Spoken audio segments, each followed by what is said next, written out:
नमस्कार, बहुत स्वागत है आपका हमारे चैनल में। मैं सुचिता, वास्तु और एनर्जी रिसर्चर।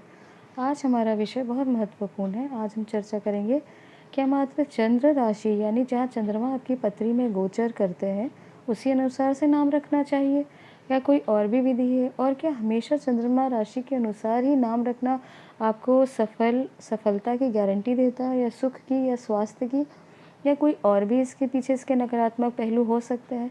और क्या कारण है कि हमेशा चंद्र राशि को इतना महत्व दिया जाता है? इस पर आज हम चर्चा करेंगे, इसीलिए इस वीडियो को अंत तक अवश्य देखिएगा। देखिए, सबसे पहले तो ये आपको जानना आवश्यक है कि हमारे ऋषि मुनि, हमारे सनातन परंपरा में गर्भाधान संस्कार को तिथि अनुसार ही धारण करने का नियम बनाया गया है, और कुछ तिथियां बिल्कुल पूर्णतः निषेध मानी जाती हैं।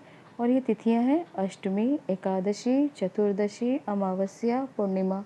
साथ ही साथ महाशिवरात्रि, नवरात्रि, पितृपक्ष, इनका भी ध्यान करना बहुत महत्वपूर्ण है। और ग्रहण और संधि काल, ये तो बहुत ही ज़्यादा महत्वपूर्ण काल होते हैं जहाँ पे गर्भाधान संस्कार पूर्णतः निषेध माना गया है।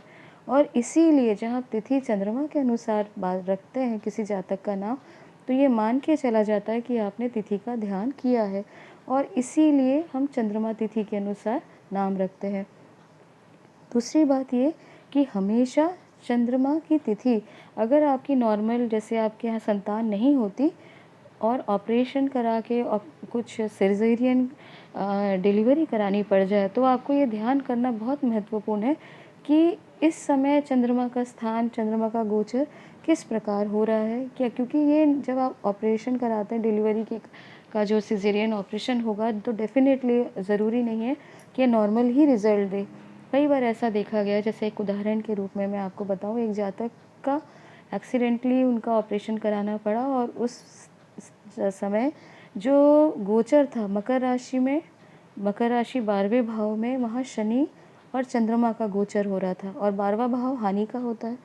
और अगर मकर राशि में गोचर हो रहा है तो आप समझ ही सकते हैं 12वें भाव में ये बाल अरिष्ट योग, क्योंकि चंद्रमा और शनि का योग बनता है बाल अरिष्ट योग, और ये 12 वर्ष तक इसका गंभीर असर देखा जाता है। इसके पीछे माता पिता को काफ़ी नियम करना आवश्यक होता है, और इसके काफ़ी नियम बताए गए हैं। तो अगर आप चाहते हैं कि आपका बच्चा स्वस्थ रहे और ये जो समय, जो योग बने, वो पूरी तरह उसके ऊपर ना काम करे, तो इन योगों को आपको ध्यान करना पड़ता है। तो जैसे मैंने बताया कि अगर आप इन नियमों का पालन करने पर भी सडन ऑपरेशन के कारण या किसी कारणवश आपका जो घर में बच्चा जो है वो अचानक अगर जन्म ले लेता है, नॉर्मल डिलीवरी नहीं हो पाती, तो इन नियमों के साथ आपको हमेशा ध्यान रखना चाहिए कि चंद्रमा की स्थिति किस प्रकार की है।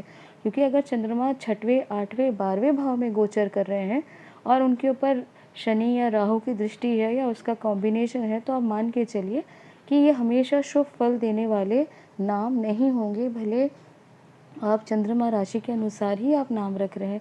तो ऐसी स्थिति में आप लग्न को ध्यान करें, या और भी विधि बताई गई है नामकरण संस्कार में कि आप किस प्रकार से शुभ नाम रख सकते हैं।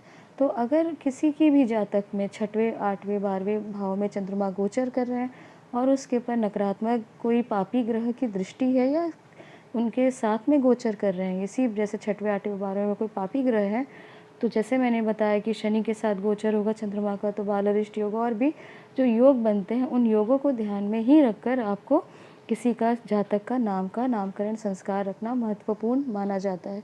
तो ये जो जानकारी हमेशा आप ध्यान रखिएगा, क्योंकि ये नियम नहीं है कि आपको चंद्र राशि अनुसार ही नाम रखना चाहिए।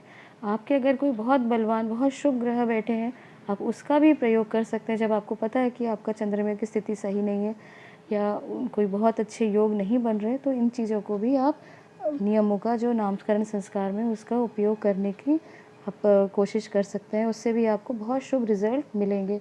तो ये जानकारी यहीं तक। अगर दी जानकारी आपको पसंद आए तो हमारे चैनल को बिल्कुल सब्सक्राइब करें। धन्यवाद।